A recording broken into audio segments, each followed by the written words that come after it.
I hear you dealt with those looters swiftly. Great work. Look, I haven't done anything wrong, if that's what you're thinking. It's not as if I'm a vampire or a necromancer or anything. Somebody just has a problem with my preference for male company. Nothing gets by you, does it? Sorry, that was me. Yes, I like men.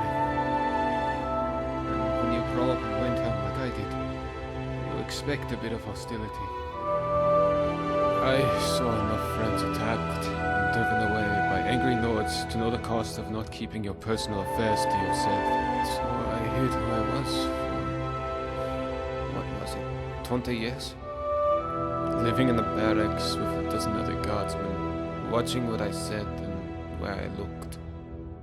But that kind of fear eats away at you slowly, until living isn't any better than the thing you were afraid of. And that's when I came clean.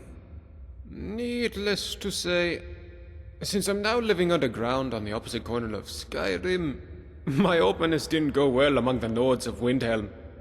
But at least down here, I get to be who I am. Or, at least, I thought that was the case. Perhaps I was wrong. No, I don't. I keep my personal affairs to myself, and I've never really been interested in any of the men here. Not my type. It wouldn't usually bother me. I have a thick skin, and I can handle myself in a fight better than most. But if these threats keep getting worse, eventually my secret admirer is going to get violent and break the dwarves' laws. Rikus? The big, crazy Nord who walks around with his weapon drawn? Of all the people it could have been, he's the most terrifying. Oh, alright. Well, see what you can do. I think it would only inflame things if I speak of him myself. Come back soon! Hello, neighbor. I understand we have you to thank for dispensing with some would-be looters. So, thank you. My story? What a strange question. You presuppose that my life is a simple linear sequence of events which can be summed up in a verbal narrative? Well, that's nonsense, of course.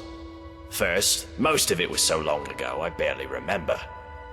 Second, you would have to assume that the account I give you is biased heavily in my favor, and is therefore quite unreliable.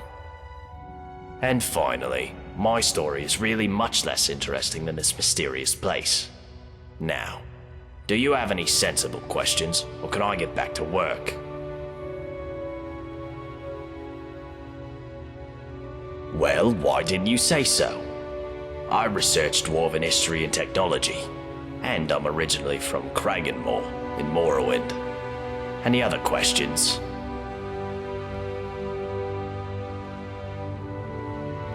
Ah, yes. Most Dwarven armor you see these days is quite badly worn, but this piece is still perfect, after thousands of years. It also seems to have some magical properties. It should protect you from the harmful energy down in the tunnels below the city. It all but killed Brandis when he went down there, but he didn't have a full set. If you can get down there safely, let me know what you discover.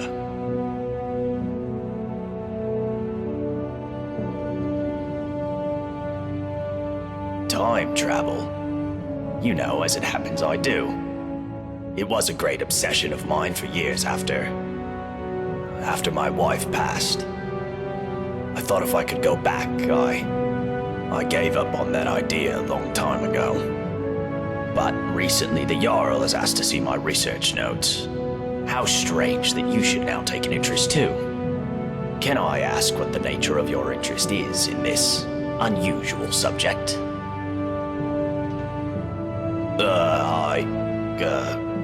I don't quite know what to say to that. How can I put this charitably? Perhaps you're tired and emotional and need some rest. But I always enjoy discussing my theories with a receptive mind, so I'll humor you. What did you want to ask? For argument's sake, if you found yourself in that position, you'd have only two options: to live out your days in the past, or force a paradox. A paradox, you see, would involve changing the past so as to prevent the events which caused you to travel back in time in the first place.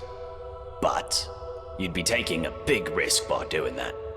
Who knows what the consequences would be? Some say that whatever you do, it will lead you right back to the future that took you back in time in the first place. An eternal loop, if you will. But me, I believe that creating a paradox should fling you back to your original time, having changed the past for you and everyone else. Well, let's say for argument's sake that you really have traveled here from the future. You could create a paradox in a few different ways. Essentially, you could do anything that would remove your means or motivation to return to the past. For example, you came here to achieve some goal. Achieving that goal would mean you will never have been motivated to come here. A paradox.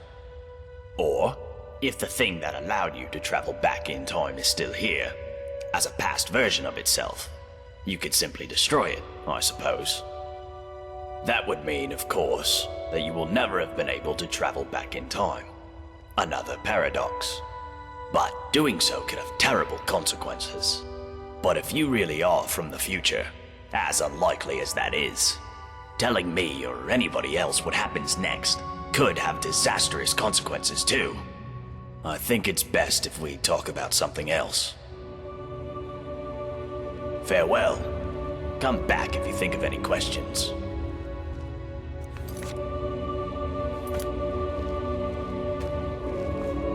Hello, neighbor.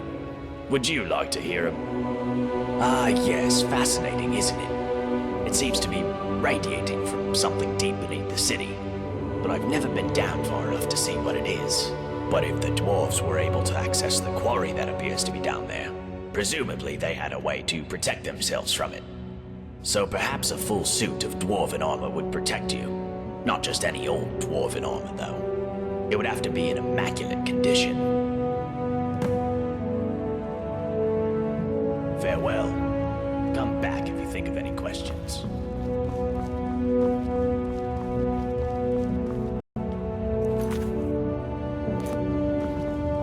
What do you want? Yeah, so what? What are you gonna do about it?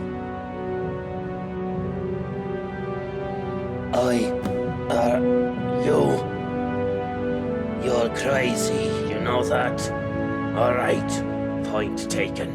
I mean, not point taken as in... You know, I'm not like that. I'll leave him alone. But you stay away from me too, got it?